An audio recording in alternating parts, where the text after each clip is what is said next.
my channel.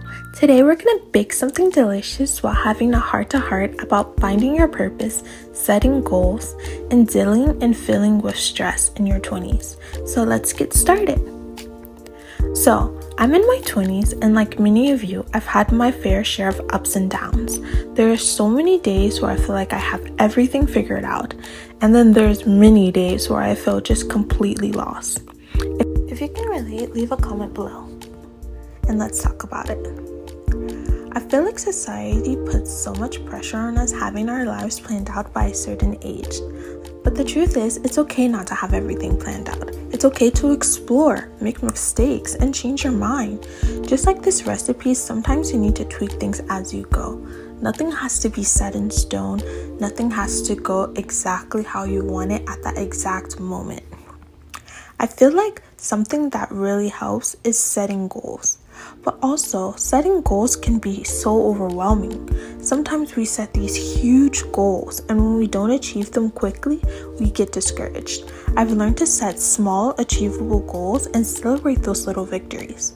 It's important to remember that progress is progress, no matter how small. For example, I have always wanted to be in social media, but also I've always wanted to go to college and get a degree. But in regards to social media, I've always compared myself to other people. I've always said, oh, I want to have so many followers, so many subscribers.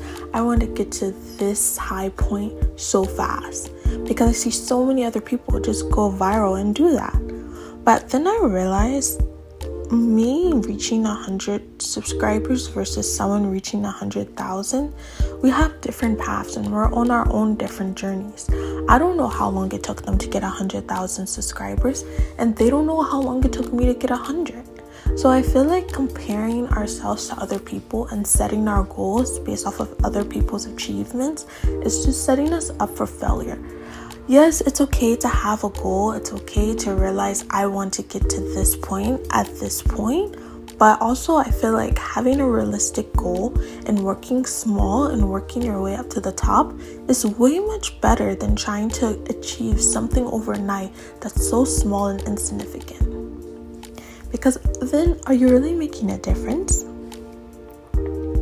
But when you do reach it and you do achieve that goal, it does feel amazing. And seeing my view count go up from 40 views to 100, 200, 300, it just made me feel amazing. It made me want to work so much harder. So right now I'm preparing apples and I'm cutting them and slicing them really small. I just wanted to mention, I know that my fingers are different colors. I had a moment, I forgot to paint my other side of my hand. It's okay. Anyways, so let's talk about a few things that have helped me during these during these down times,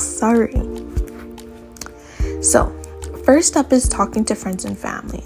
I know talking to friends and family can be difficult. It can feel like not the best thing for you, just because our family and our friends are our biggest critics.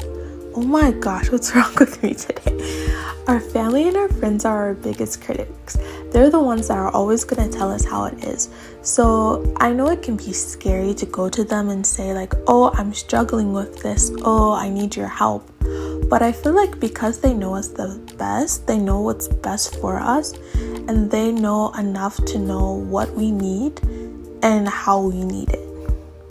So I recommend talking to family and friends, because just having someone listen to you can make a huge difference. Second is finding hobbies that bring you joy, like baking. For example, my mom always baked. She always taught us like, bake when you want to bake if it makes you feel good. And so every time I feel stressed out, I feel anxious, I feel overwhelmed, and I get overwhelmed a lot being a college student, I feel like baking just brings out the best in me. It reflects in my baking when I give it to other people and they love it, and I feel like it just makes me feel like I can achieve anything. So every time I'm stressed out, I just think about what is something sweet that I'm craving? What is something right now that's just gonna make my mood so much better? And instead of going out to buy it, I just sit down and I bake it. Like, I don't think about, should I go to the store and buy it or anything? I sit down, I plan out the ingredients, I plan out how I'm gonna make it. And because I'm so focused on the steps, the ingredients, making sure I have the right measurements, the stress slowly fades away because I have something to focus on. I have something that's not related to what I'm stressed out on to focus on, and that's what helps me relieve my stress. Because by the end of baking, I'm happy, I'm dancing around in the kitchen, I'm listening to music, I just have so much high energy. And then I take that high energy and I take it to the drawing board and I say, what is it that I'm trying to do, and what are the goals that I know that I can realistically set and achieve by the time that I'm trying to achieve them. So setting goals and baking or hiking or walking or going shopping, painting, all of those things are good stress relievers. The last thing is reminding yourself that it's okay to take a breath.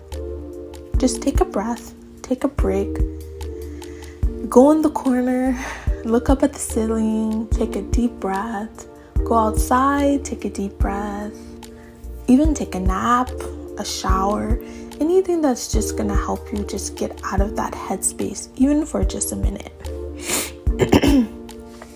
So right now I'm preparing the wax paper. I know I said I wasn't gonna do a tutorial type video. I wanted to do more of a chit chat, but I kind of wanted to explain why I'm putting this in the wax paper. I'm currently staying somewhere where these things are not mine, so I don't really want to put the product straight into the pan, if you get what I mean. But then at the end of the video, it's not in the wax paper anymore, it's just dumped on the plate. And I felt like I did that because the presentation was so much better. And also, this recipe calls for ramekins. You don't have to use ramekins, you can just use the muffin tins. I would recommend using a lot of cooking spray or a dish, a square dish, and putting it in there, but you can do you. It's all right. Anyways, let's chat while I'm putting my little crumble toppings on top. So I wanted to share a few tips that have helped me cope with feeling down. So my first one is practicing self-care.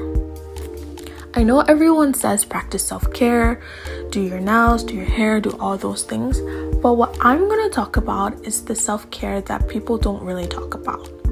Taking a shower, even when you don't feel like getting out of bed. I've had so many days where I haven't wanted to get out of bed, and I feel like after I take that shower, I just feel refreshed, and it doesn't change everything that I'm feeling, but it makes me feel so much better. Reading a book also can help too. That could be your self-care. Watching a movie could be your self-care. The second thing is to set a realistic expectation for yourself. It's okay not to be perfect. It's okay not to have everything figured out. It's okay not to be where you want to be. It's okay not to have everything that you want at the exact moment. But what it's not okay is judging yourself for that, blaming yourself for that, or putting yourself down. And the third thing is don't compare your journey to others. Everybody's path is different. Everybody is on their own different journey. Everyone is set for different things in life. And your life doesn't have to be the same as someone else's life. Your life can be anything that you want it to be. You just have to make it so that you set those goals that are realistic, that are something that's not going to put you down, not going to burn you out, not going to give you additional stress than you already have. So, what about you? What helps you when you're feeling down? I would love it if you guys can share your tips in the comments, and let's support each other.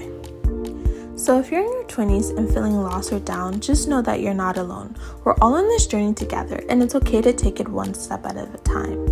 this apple crumble turned out great, and I hope our conversation did too. If you enjoyed this video, don't forget to like, comment, and subscribe. Share your thoughts and experience in the comments below. Thanks for watching, and I'll see you in the next one. Bye!